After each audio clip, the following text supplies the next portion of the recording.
Shamsud Din Jabbar é acusado de dirigir uma caminhonete contra uma multidão em Nova Orleans, deixando até o momento 15 pessoas mortas e ferindo outras 35. O estadunidense já havia se declarado culpado das acusações, incluindo dirigir sob influência de álcool em 2015. O homem, que era veterano do Exército dos Estados Unidos da América, também tinha no carro uma bandeira do Estado Islâmico e explosivos. Quem vai contar pra gente os detalhes dessa história bizarríssima é a Daiane Oliveira aqui no Plantão do Meteoro.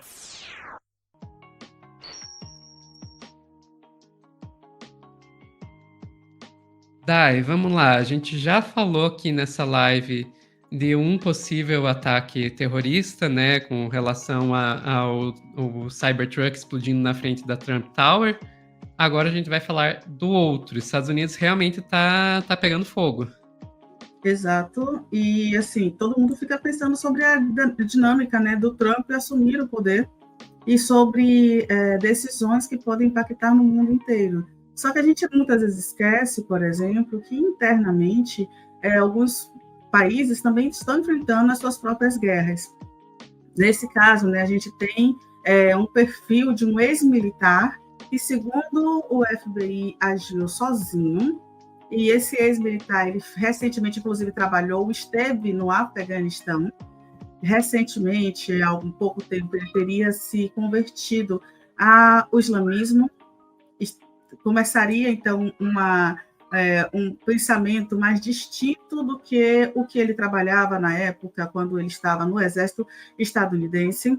E ele, por mais que tenha nascido no Texas, ele escolheu ali Nova Orleans para cometer esse crime, que é um crime absurdo. Ele pegou uma caminhonete, ele avançou contra dezenas de pessoas. Isso na virada do ano, né? No começo do ano, a pessoa faz essa escolha. E um detalhe é que ele estava também, segundo as investigações, com explosivos no carro. Ele teria agido sozinho. E ele, nesse momento, a gente já tem 15 mortes confirmadas, 35 pessoas feridas, e o caso ele é tratado como terrorismo. Eu vou te pedir, por favor, Sofia, para trazer a matéria da CNN Internacional, porque existe a fala da prefeita de Nova Orleans falando sobre o que aconteceu logo em seguida ao que já tinha acontecido, que o caso já foi tratado como terrorismo praticamente depois que aconteceu. Porque inicialmente, né, se procurava informações e ainda não havia a ideia de que ele fosse um ataque terrorista, podia ter sido um acidente, mas depois que houve a troca de tiros, inclusive, né, o acusado do crime, o acusado de terrorismo foi morto, depois que houve a troca de tiros, depois que foram encontrados explosivos, a investigação, inclusive, federalizou, então passou para a FBI, que passou a assumir, e o caso já começou a ser tratado, sim, como terrorismo, mas aquela questão de uma pessoa em carreira solo, ele não tinha aliados até então, é o que aponta as investigações. Eu vou te pedir para trazer a matéria, por favor, Sofia. Vamos lá. Nós sabemos que a cidade de New Orleans foi impactada por um ataque terrorista. Está tudo sob investigação. Vocês saberão mais, eu falarei mais tarde. No entanto, eu estou em contato direto com a Casa Branca, com o governador Landry, com o comando unificado que está presente aqui. O que peço a todos neste momento são orações para aqueles que faleceram na cidade de New Orleans por essa tragédia. Além disso, eu peço às pessoas que não fiquem numa região de 8 quarteirões ao redor de Bourbon Street. Não fique nessa região, são 8 quarteirões. Nós temos um comando unificado agora, trabalhando no local. Eu peço agora para o chefe Kirkpatrick para dar uma atualização. E eles... Agora eu passo para a chefe Kirkpatrick. Bom dia a todos. Eu vou dar o máximo de informação que eu posso no momento. Nós daremos uma atualização Mais tarde, temos só informações básicas agora de manhã. Esse evento começou às 3h15 da manhã. Ele envolveu um homem dirigindo uma picape na Bourbon Street, numa velocidade muito alta. Foi muito intencional, um comportamento muito intencional. Ele tentou atropelar o máximo de pessoas que ele conseguisse. Não foi uma situação de uma pessoa dirigindo ou embriagada. Oi? Vou te pedir só para pausar um pouquinho, por favor, Sofia. Porque nesse ponto aí a gente tem uma questão. A gente vai continuar ouvindo, né, a chefe de segurança ali, a agente de segurança, mas é importante a gente dizer e pontuar que esta pessoa, que o acusado, ele dirigiu em alta velocidade em uma avenida que estava acontecendo uma celebração na rua, justamente para a passagem do ano. Então, daí a ideia de você ferir o máximo de pessoas. Foi realmente calculado para atingir o máximo de pessoas que estavam ali distraídas naquela rua. Então, não à toa, os relatos são relatos assim, muito dolorosos e absurdos, pessoas dizendo assim, vi muita gente no chão, vi um carro vindo na minha direção, eu tinha certeza que eu ia morrer. Então, é extremamente impactante as falas como elas foram trazidas. Pronto, aí se você quiser continuar, a gente vai ter mais um trechinho, por favor. Beleza, vamos lá. Foi muito mais complexo e muito mais sério, baseado nas informações que temos. Em relação a números, nós temos, no momento, como vocês sabem, isso pode mudar ao longo do dia. Nós sabemos que há 26 pessoas feridas que estão no hospital UMC, 4 no Hospital Tour, 4 no Oceaner Baptist e 2 no Lane. Mas eu tenho também outras pessoas ainda não confirmadas levadas para outros hospitais do lado leste da cidade. Mas daremos os números corretos ao longo do dia. É uma situação muito trágica chegar aqui para dizer isso. Nós sabemos que 10 pessoas que foram mortas por este homem na Bourbon Street. É por isso que não queremos que ninguém venha para Bourbon Street hoje, onde você enxergar uma fita amarela, não viole essa área, porque isso está sendo feito para proteger e estabilizar essa cena de crime. Nós temos informação dos demográficos das pessoas que estão no hospital agora. Nós não sabemos, neste ponto, quantos podem ser turistas ou moradores locais, mas das informações que temos, parece que a maioria são moradores locais e não turistas. O que eu também posso dizer é que este homem, este criminoso, ele atirou nos policiais de dentro do veículo, depois que ele bateu a picape. 2 policiais foram atingidos pelos tiros, eles estão estáveis e nós daremos uma atualização na situação deles. Eu ainda vou ao hospital, eu vou sair daqui agora e nós iremos visitar nossos policiais feridos. Nós chamamos toda a força policial para trabalhar hoje. Agradecemos a parceria àqueles que se voluntariaram. Ontem nós tínhamos mais de 300 policiais nessa região. E por causa dessa ato intencional deste criminoso, que passou por barricadas para fazer isso, atravessou barricadas, ele estava com essa intenção de causar essa carnificina. Por causa da natureza e dos números que temos nessa cena de crime, e temos informação... Pronto, acho que a gente já tem um texto, né, detalhado do que foi, do que aconteceu. E a partir disso a gente vai trazer uma outra informação, que é o seguinte, a gente está falando de um ex-veterano de guerra, a gente está falando de uma pessoa que esteve no Afeganistão. Vou te pedir, por favor, para abrir o link falando um pouquinho sobre o Chamud de Jabbar, por favor. Chamud. Então, Pronto. E Ansud aí, Din Jabbar. Shamsud de Jabbar, obrigada. E aí traz justamente que ele é um ex-militar, mas eu achei bem interessante que, de acordo com alguns jornais, né, de acordo com o Washington Post, ele cumpriu o serviço militar no Afeganistão entre os anos de 2009 e 2010. A carreira militar se prolongou por 13 anos, mas em 2020 ele foi afastado após ser detido, por conduta sob o efeito de álcool. Como a gente viu, né, a policial, né, falando, não foi uma pessoa que estava ali alcoolizada e perdeu o controle.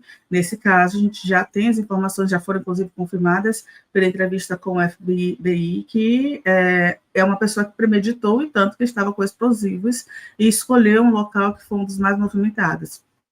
A gente tem, né, o próprio jornal também traz que em 2019 ele adquiriu uma licença de consultor imobiliário e utilizava, inclusive, a internet, tem vídeos no YouTube. Ele conseguiu, ele era considerado um negociador feroz ali, ele conseguia vencimentos razoáveis, mas nos últimos anos a vida dele tinha algumas instabilidades. Ele teve um divórcio, o primeiro divórcio, as duas filhas, uma de 15 e uma de 20 anos, ficou com a mãe, mas ele se relacionou com uma outra pessoa, teve um filho. No entanto, quando ele precisou se mudar, ele voltou a se mudar, voltou para o Texas, para uma comunidade que tem uma presença muito grande de pessoas muçulmanas, quando foi o momento que ele se converteu ao islamismo, e segundo as pessoas próximas a ele, foi no momento em que ele ficou mais radicalizado, foi um momento que ele começou a ter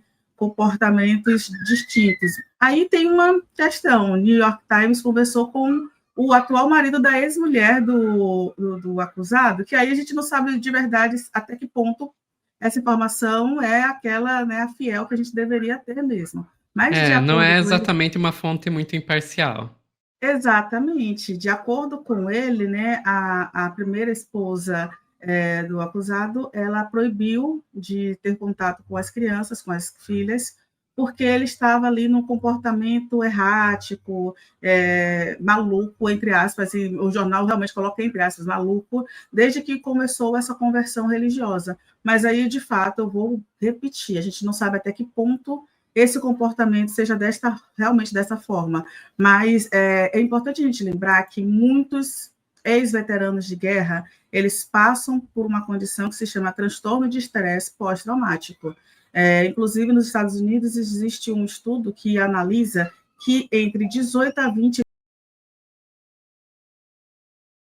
veteranos se suicidam todos os dias. E desculpa, eu não fiz um alerta de gatilho antes, mas as pessoas, né, elas cometem esse crime contra a própria vida, porque, de fato, é absurdo você saber que você esteve em um outro país, você viu muitas pessoas morrendo, você matou muitas pessoas, você lutou muitas vezes uma guerra que era uma guerra por dinheiro, por poder, não necessariamente entre o bem e o mal, como se vende a dinâmica da guerra. E isso faz com que muitas pessoas elas realmente entrem em parafuso. Então, é importante a gente ter um cuidado sobre não culpar uma religião pelo comportamento, né, da pessoa que estava seguindo. Esse eu acho que é o ponto principal, Sofia. A gente teve aí várias pessoas emitindo opiniões, inclusive, né, o ex-presidente Biden falando sobre a importância de ter cuidado com a violência.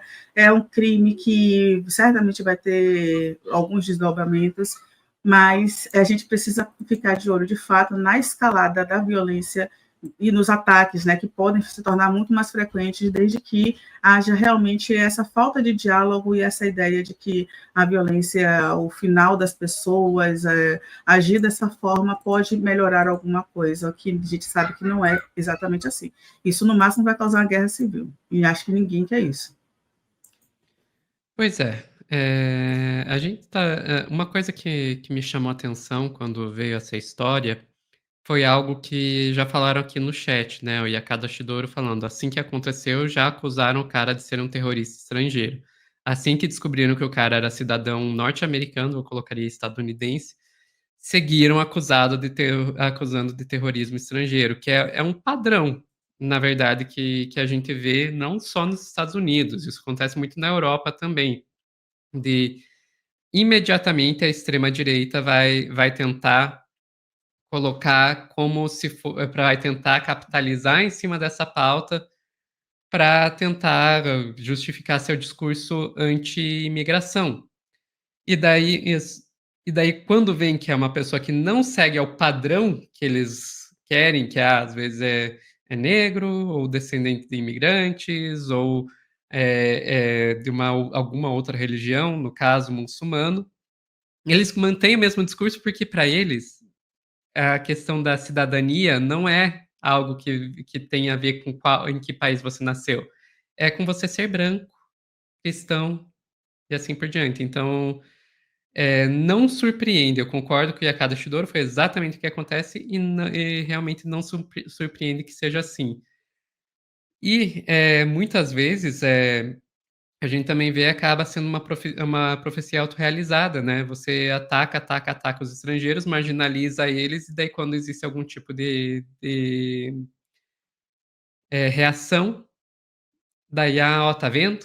Tá vendo? E isso acaba acontecendo também, mesmo quando um cidadão do país, a marginalização acaba levando a isso. Mas, enfim, mais alguma coisa, Dai? Ou ficamos por aqui? Só para a gente lembrar que justamente, né, os grupos islâmicos, eles sempre fazem questão de lembrar que alguns grupos mais radicalizados, ultra-radicais, como o Talibã, como a Al-Qaeda e o próprio Estado Islâmico, porque dentro do carro, né, do acusado foram encontradas uma bandeira do ISIS, né, do Estado Islâmico, e o islamismo, os islãs, eles sempre pontuam muito isso, de que esses grupos, eles não representam o Estado Islâmico, que a doutrina é totalmente distinta, que o pensamento... Não representam o islamismo, né? Estado Islâmico islamismo, é um grupo terrorista, sim. Isso, exatamente, o islamismo, perdão. Então, é muito importante a gente pontuar isso, né? Porque dentro da religião vão ter várias pessoas, inclusive a gente percebe isso, para quem não conhece o islamismo, a gente vai ter, por exemplo, aqui no Brasil, a gente pode pegar os evangélicos e perceber que dentro dos pentecostais existem diversas vertentes, diversos grupos, a gente não pode generalizar, é importante ter esse cuidado. Exatamente, e também vale lembrar que tem muito terrorista cristão também. Vai ver lá nos Estados Unidos, é um país que é cheio de terrorismo interno, muito terrorista cristão, e é engraçado que quando o terrorista é cristão, ninguém tenta associar isso ao cristianismo ou dizer que todos os cristãos são terroristas e etc. por causa disso, né? Isso é mesmo. Só quando a gente está falando de alguma religião não majoritária, como é o caso do islamismo. Enfim, eles o viés de confirmação. Eles vão pegar uma história que confirma a crença deles e vão tentar surfar em cima disso, mesmo que não faça sentido. Agora, sim, ficamos por aqui, Dai? Ficamos por aqui, sim. Pessoal que está assistindo ao vivo, não sai daí que logo a gente volta com mais Plantando Meteoro.